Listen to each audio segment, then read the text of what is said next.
வணக்கம். நீங்க எங்க வீடியோ கமெண்ட்ஸ்ல கேட்டிருந்த சில பங்குகளை, அதாவது ஸ்டாக்ஸ் பத்தி ஆழமா அலசுறது தான் இன்னைக்கு எங்களுடைய நோக்கம். எங்களோட இந்த முயற்சிக்கு நீங்க ஆதரவளிக்க இந்த வீடியோவை லைக் பண்ணுங்க, சப்ஸ்கிரைப் பண்ணுங்க. ஒரு சின்ன வேண்டுகோள் மட்டும். கமெண்ட்ஸ்ல வர எல்லா பங்குகளுக்கும் எங்களால உடனடியா வீடியோ செய்ய முடியறதில்ல. ஆமா, அது ஒரு நடைமுறை சிக்கல். அதனால உங்களுடைய பங்கு சம்பந்தமான சந்தேகங்களுக்கு உடனடி பதில்கள் கிடைக்கணும்னா எங்களுடைய இலவச டெலிகிராம் சேனல்ல சேருங்க. அதோட லிங்க் கீழே டிஸ்கிரிப்ஷன்ல இருக்கு. முதல்ல இந்த ஸ்ட்ராங் பை கேட்டகரியில இருக்கிற பங்குகளை பார்ப்போம். வாரி எனர்ஜிஸ் லிமிடெட், இத பத்தி சொல்லுங்க. சென்றாண்டோடு ஒப்பிடும்போது Q2 FY26ல வருமானம் மட்டுமே 70% அதிகரிச்சிருக்கு. ஆனா லாபம், அதாவது PAT 133% அதிகரிச்சிருக்கு. 133%? இதுல சுவாரஸ்யமான விஷயம் என்னன்னா, FIIகள், அதாவது ஃபாரின் இன்ஸ்டிடியூஷனல் இன்வெஸ்டர்ஸ், தங்களோட பங்குகளை 6.4% வரைக்கும் அதிகரிச்சிருக்காங்க. கரெக்ட். இது ஒரு பெரிய பாசிட்டிவ் சைன். அப்போ இந்த அதிக வளர்ச்சி அதோட பிரீமியம் வேல்யூவேஷனை நியாயப்படுத்துதா? ஏன்னா அதோட PE ரேஷியோ 30-32 வரை இருக்குன்னு சொல்றாங்க. அதுதான் இங்க முக்கியமான கேள்வி. சரியா சொன்னீங்க. அதனாலதான் இது ஒரு நீண்ட கால முதலீட்டுக்கு உகந்ததா பார்க்கப்படுது. குறுகிய காலத்துல சில ஏற்ற இறக்கங்கள் இருக்கலாம், ஆனா ரெனியூவபிள்ஸ் துறையில இது ஒரு முக்கியமான நிறுவனமா வளர்ந்துட்டு வருது. ஓகே. அடுத்ததா இதே கேட்டகரியில நல்கோ, நேஷனல் அலுமினியம் கம்பெனி. இது ஒரு பொதுத்துறை நிறுவனம், அதாவது PSU. ஆனா இதுல கவனிக்க வேண்டிய முக்கியமான விஷயம் இதோட வேல்யூவேஷன். இதோட PE ரேஷியோ வெறும் 8 to 9 தான். ரொம்ப மலிவான விலையில கிடைக்குது. அப்படியா? ஆமா, FII மற்றும் DII, அதாவது டொமெஸ்டிக் இன்ஸ்டிடியூஷனல் இன்வெஸ்டர்ஸ், ரெண்டு பேருமே இதுல முதலீட்டு அதிகரிச்சுட்டு வராங்க. ஓஹோ. சுரங்க பாதுகாப்பு, நல்ல டிவிடெண்ட், இதெல்லாம் தான் இதோட பெரிய பலம். PSU மெட்டல் பங்குகள்ல இது ஒரு சிறந்த ரிஸ்க் ரிவார்ட் செட்டப்னு சொல்லலாம். சூப்பர். இந்த லிஸ்ட்ல கடைசி பங்கு மோதிலால் ஆஸ்வால் நாஸ்டாக் 100 ETF, அதாவது MON 100. இது நம்ம போர்ட்ஃபோலியோவை குளோபல் மார்க்கெட்ல டைவர்சிஃபை பண்ண ஒரு சிறந்த வழி. அதாவது அமெரிக்கன் டெக்னாலஜி பங்குகள்ல முதலீடு செய்யுது இல்லையா? ஆமா, இதுல டாலர் மதிப்பு மாற்றம், டெக் பங்குகள்ல வர ஏற்ற இறக்கம், சில ரிஸ்குகள் இருந்தாலும் இதோட நீண்ட கால வருமானம் ரொம்ப சிறப்பா இருந்திருக்கு. அப்போ இது ஒரு லாங் டேர்ம் இன்வெஸ்ட்மென்ட்க்கு நல்லதுன்னு சொல்றீங்க? ஆமா, நீண்ட கால முதலீடு அல்லது SIP முறைக்கு இது ஒரு அருமையான தேர்வு. சரி, அடுத்த கேட்டகரிக்கு போலாம். தரம் நல்லா இருந்தாலும் விலை கொஞ்சம் அதிகமா இருக்கிற பங்குகள். முதல்ல சீமென்ஸ் எனர்ஜி இந்தியா. இது பவர் டிரான்ஸ்மிஷன் மற்றும் எனர்ஜி துறையில இருக்கு. இவங்களோட ஆர்டர் புக் ரொம்ப வலுவா இருக்கு. ஓகே. அது அவங்களோட எதிர்கால வளர்ச்சிக்கு ஒரு நல்ல அறிகுறி. ப்ரமோட்டர் கிட்ட 75% பங்குகள் இருக்கு.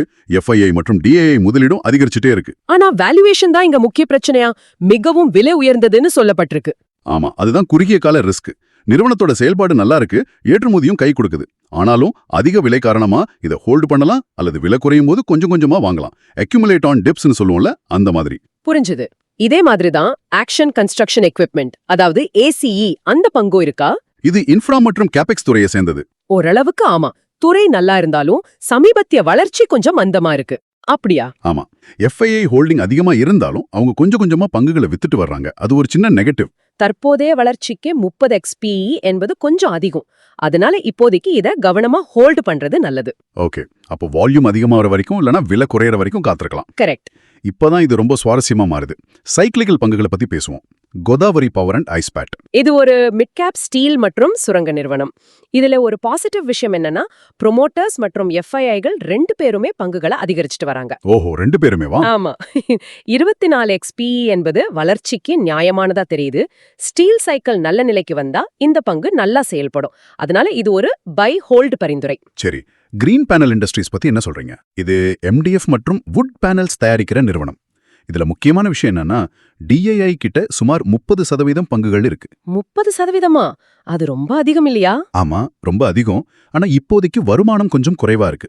உற்பத்தி திறன் பயன்பாடு, அதாவது கெப்பாசிட்டி யூட்டிலைசேஷன் அதிகமாகிறது தான் இதுக்கு முக்கிய திருப்பு முனையா இருக்கும். அப்போ அது வரைக்கும் காத்திருக்கணும். ஆமா, அதனால இதை ஹோல்டு பண்ணலாம் அல்லது படிப்படியா சேர்க்கலாம். சரி, மத்த பொருட்களையும் வேகமா பாத்துடலாம். ஸ்டேபிள் காம்பவுண்டர்னு சொல்லப்படுற அப்டேட்டர் சர்வீசஸ்னா என்ன? இது ஃபெசிலிட்டிஸ் மேனேஜ்மெண்ட் பண்ற நிறுவனம். இவங்க சேவைக்கான தேவை நிலையா இருக்கும். ப்ரொமோட்டர் மற்றும் DII ஹோல்டிங் வலுவா இருக்கு. வேல்யூவேஷனும் நியாயமா இருக்கு.